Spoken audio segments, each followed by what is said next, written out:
tal? ¿Cómo les va? Soy Andrés Oppenheimer. Gracias por estar con nosotros. Hoy tenemos muchísimo que hablar. El ambiente diplomático de América Latina está que arde a medida que crece el éxodo de venezolanos a toda la región y surgen declaraciones a favor y en contra de medidas más extremas de los países latinoamericanos para poner fin a la crisis en Venezuela. Hace pocos días, después de que el secretario general de la OEA, Luis Almagro, dijera que no hay que descartar ninguna opción en Venezuela, lo que algunos interpretaron como un llamado tácito a una intervención militar, 11 de los 14 países del Grupo de Lima firmaron una declaración expresando su, abro comillas, preocupación y rechazo ante cualquier curso de acción o declaración que implique una intervención militar en Venezuela.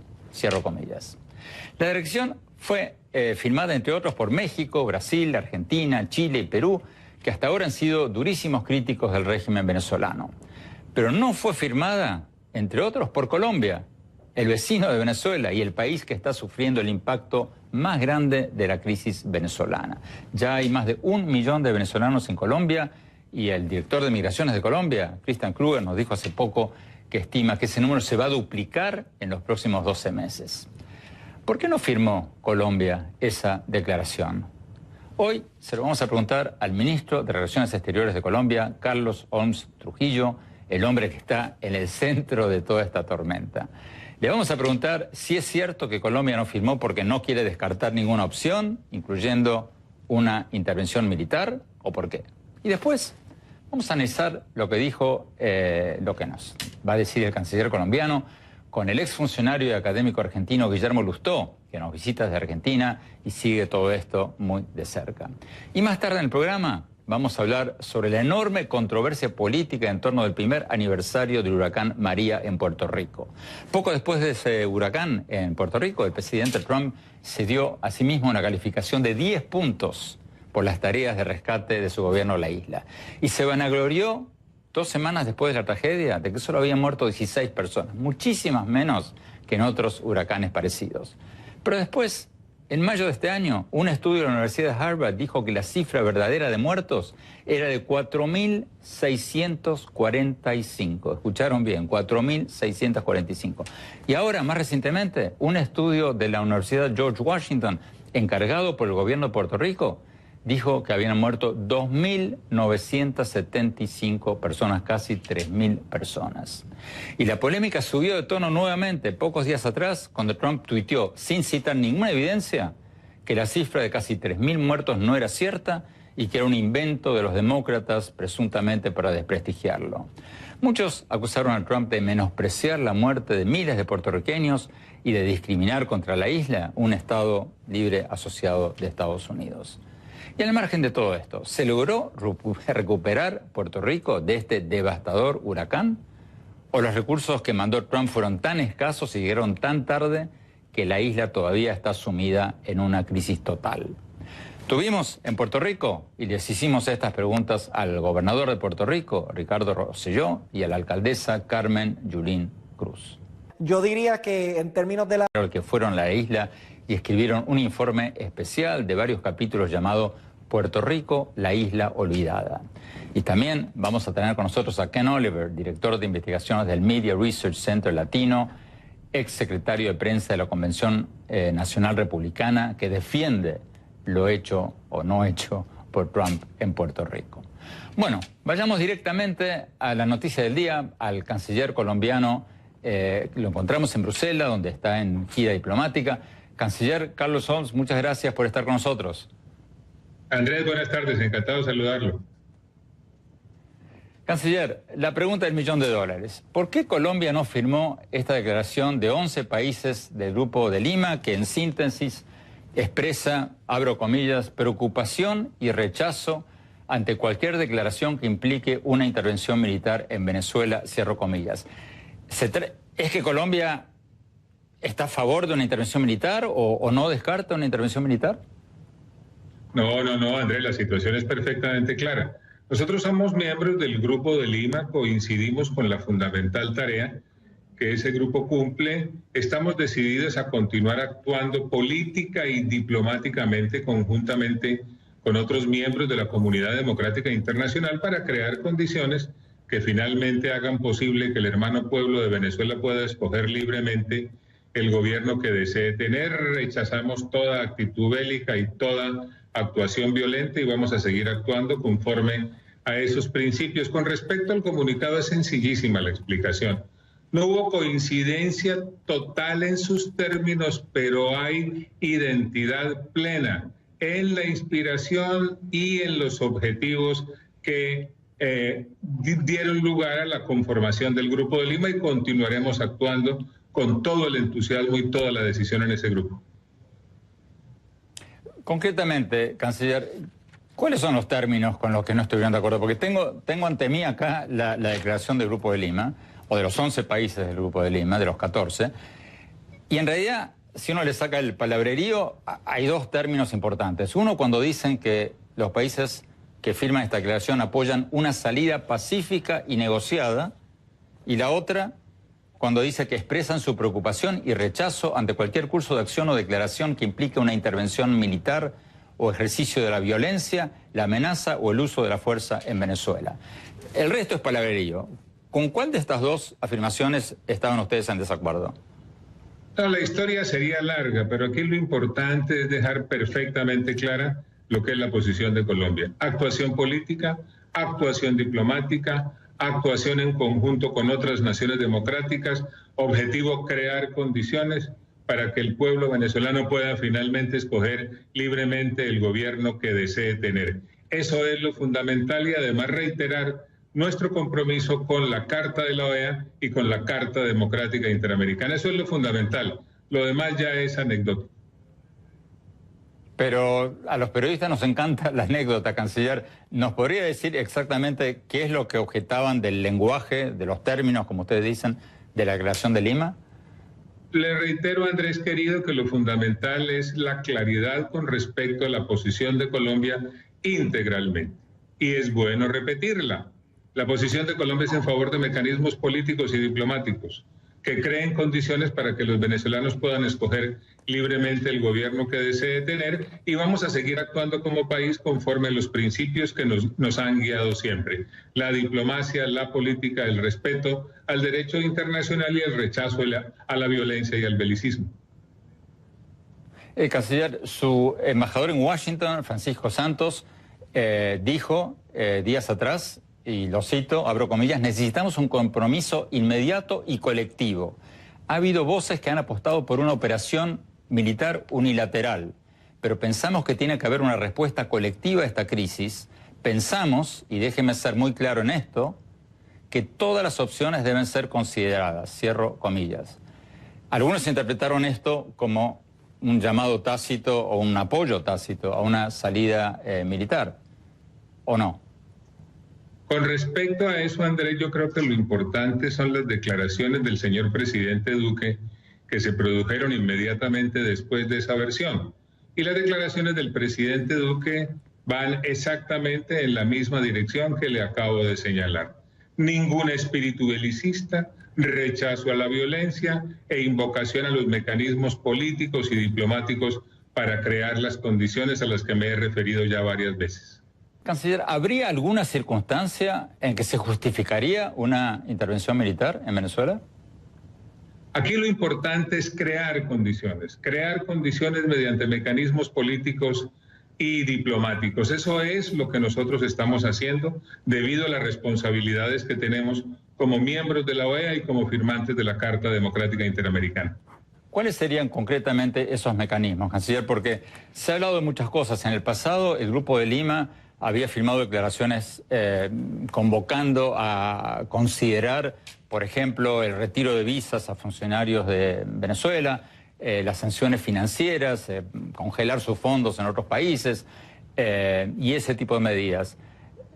Cuando usted habla de mecanismos políticos, ¿está hablando de eso o de qué está hablando? No, estoy hablando de todo mecanismo político o diplomático que sea consecuencia de una acción colectiva. Nosotros creemos que aquí lo fundamental es continuar avanzando en la toma de decisiones que sean simultáneas e integrales para efecto de que produzcan los efectos deseados desde el punto de vista de su impacto. Y hay muchas acciones políticas, muchas acciones diplomáticas que tenemos que seguir coordinando. El objetivo es clarísimo y eso es lo que nos tiene que importar. Crear las condiciones para que, en efecto, ojalá más temprano que tarde, el pueblo venezolano pueda escoger libremente el gobierno que desee tener. Finalmente, canciller, sabemos que se tiene que tomar un avión rápidamente y finalmente, ¿podría citarnos algunas de esas acciones políticas y diplomáticas a las que usted se está refiriendo? Acciones conjuntas en el escenario multilateral, sanciones que se apliquen de manera colectiva por parte de los países democráticos que coincidan con esta misma visión, declaraciones permanentes, apelar al fortalecimiento de lo que son los mecanismos que hoy existen para avanzar en esas acciones políticas y diplomáticas. El universo es amplísimo, lo importante es su orientación política y diplomática. Muchísimas gracias, canciller Homs Trujillo. Tenemos que ir a un corte. Cuando volvamos, seguimos hablando sobre la controversia que se ha dado sobre la sugerencia de una eventual intervención militar en Venezuela. No se vayan, ya volvemos. Hablamos mirándote a los ojos para decirte que la mejor forma de lograr tus proyectos es ahorrando. ¿Qué harías si ahorraras todos los meses? Me compraría muchos ponis, una moto. Iría a la luna, una nave espacial. Y construiría un cohete grande, un gatito chico, un hermanito vestido. Aprendería a volar. Aprenda. Hola, soy Luis Gerardo Bucci en Miami. Somos CNN. Gracias por seguir con nosotros. Estamos hablando de la declaración de 11 de los 14 países del Grupo de Lima oponiéndose a cualquier acción o declaración, esas son las palabras de declaración, que implique una intervención militar en Venezuela. La declaración fue firmada, entre otros, por México, Brasil, Argentina y Chile. Pero interesantemente, la declaración no fue firmada por Colombia y Canadá. Profesor Lustó, gracias por estar con nosotros. Buen día, ¿qué tal? En el bloque anterior, el canciller de Colombia, Carlos Homs Trujillo, nos decía que no la firmaron, Colombia no la firmó, porque no estaban de acuerdo con la redacción. Con la redacción con los temas. Pero le pregunté 2 o 3 veces concretamente qué parte del... qué terminología le había molestado. Y se escabulló. ¿Por qué crees que no firmaron esa declaración? Yo creo que si hay un país interesado en que esto se resuelva cuanto antes es Colombia, que la está sufriendo inmediatamente con el éxodo venezolano, que ya es un tema muy grave. Y entiendo que Colombia no quiera manifestarse a favor de la intervención militar, pero tampoco quiere oponerse a una intervención militar.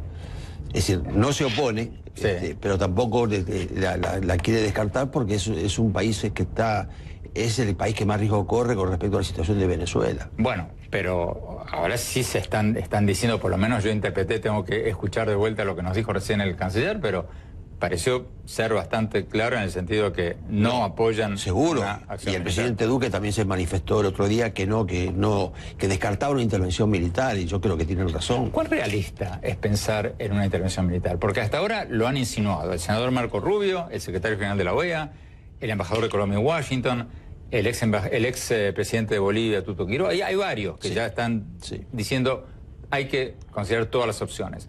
¿Cuán realista es hoy por hoy el escenario de una intervención Yo creo militar? que no es realista y que además es muy peligroso, porque cuando ha habido intervenciones humanitarias, en el caso de Ruanda, que Ana Bravo ha trabajado mucho en eso, en el caso de Kosovo, que César Vidal también lo ha trabajado, primero fueron muy cuestionadas y los resultados fueron realmente lamentables. Pero lo más importante de todo es que no es la misma situación de Ruanda y Kosovo que la que tiene en Venezuela, por más grave que sea la de Venezuela. No es la misma situación, aquello era un genocidio, era una batalla donde los muertos se contaban en millones, de 800 a 2 millones de muertos. De muertos y desaparecidos, y es un error. Y sobre todo que tanto Bélgica, que intervino mucho en ese tema, se arrepintió de haber ido y le fue muy mal. Creo que festejaron específicamente el día que sacaron al último belga del conflicto, el día que se lo llevaron de vuelta, lo festejaron como un triunfo. Yo creo que es una cosa... Además, en esos 2 ejercicios el mundo era otro, un mundo mucho más unipolar, la NATO tenía mucho peso. Yo creo que hoy es impensable. Cuando decías que es contraproducente, ¿por qué? Porque hace que los venezolanos, en lugar de salir a la calle, se queden en su casa esperando a los Marines. No, yo creo que tengo la sensación de que mucha oposición venezolana estaría en contra de la intervención militar también. no estarían dispuestas. Eso es un problema. El otro es que en América Latina, mucha gente, aun cuando esté de acuerdo con resolver el tema de Venezuela, no estarían de acuerdo con una intervención militar, que además seguramente debiera ser dirigida por Estados Unidos, lo cual crearía un conflicto otra vez ideológico. Entonces, le preguntábamos también al canciller, entonces, ¿cuáles son los pasos? Él sugirió seguir con las sanciones, aumentar las sanciones individuales a los funcionarios venezolanos, hacerlas conjuntas, hacerlas simultáneas. Yo creo que hay muchas cosas. A ver. Yo creo que la primera que hay que hacer es prestar atención al éxodo venezolano, que es muy, muy grave. En Argentina el otro día, hace 15 días, estuvo una mujer en televisión que había ido por tierra desde caminando. Caracas. Sí, con 3 chicos. Caminando desde Venezuela hasta Argentina. Hasta Argentina con 3 chicos, y entonces por supuesto la cosa se ha visto. En Venezuela, en Argentina hay unos 70.000 venezolanos, ya se ven en los bares, en los comercios, trabajando, no sé el nivel intelectual que tienen, pero además muy verdad. Bueno, el presidente Macri me dijo y nos dijo en una entrevista reciente que bienvenidos los venezolanos, porque son gente dio orden de facilitarle todos los medios burocráticos. Pero además uno ve ya, típico de un inmigrante, ¿no? Son mejores mozos que los porteños, son mejores vendedores, mucho más cordiales, y ya lo empieza a ver eso. Yo creo que en enero y febrero de este año creo que han llegado en cada uno de los meses 10.000 venezolanos. Pero entonces, ¿cuáles serían los pasos? Porque, o sea, los países del Grupo de Lima se comprometieron hace unos meses a tomar acciones no militares, o sea, acciones, sanciones, ese tipo de cosas, pero tampoco han hecho mucho, ¿o sí? No han hecho mucho. Yo creo que hasta ahora ha sido retórico. Tampoco veo muchas formas de hacerlo. Por ejemplo, en Ushuaia, el Tratado de Ushuaia, ya lo han sacado a Venezuela del medio, lo han quitado.